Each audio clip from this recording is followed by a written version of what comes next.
PCOD అనేది అందరూ వినే ఉంటారండి. Polycystic ovarian disease.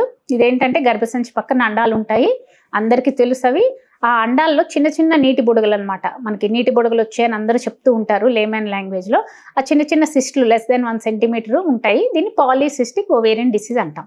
ఇది ఎందుకు ఇప్పుడు అత్యంత మనకి ప్రాధాన్యత సంతరించుకుందంటే ఎక్కువ మంది ఇప్పుడు 100 గర్ల్స్ తీసుకుంటే 95% గర్ల్స్కి ఈ పీసీఓడి అనేది ఉంది. లేకుండా ఎవరు లేరు.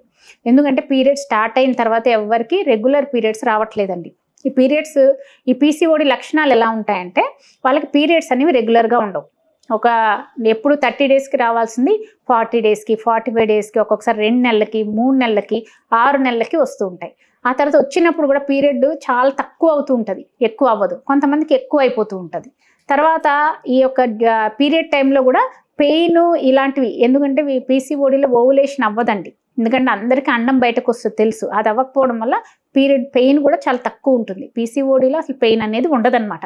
మామూలుగా అందరికీ చూస్తే సిస్టుల్లో పెయిన్ ఉంటుంది, కానీ పీసీఓడిలో పెయిన్ ఉండదు. అదే అందరికీ చెప్తాం పెయిన్ ఉంటుంది, పెయిన్ అని భయపడుతూ ఉంటారు, కానీ పెయిన్ అనేది ఉండదండి అని చెప్తూ ఉంటాం. 62 లక్షల మంది ప్రజల్లో మెడ్ప్లస్ బ్రాండ్ మెడిసిన్స్ కి మారడం వలన 915 కోట్ల రూపాయలు సేవ్ చేసుకున్నారు. అదే మెడిసిన్స్ అదే క్వాలిటీతో 50 to 80% డిస్కౌంట్లు.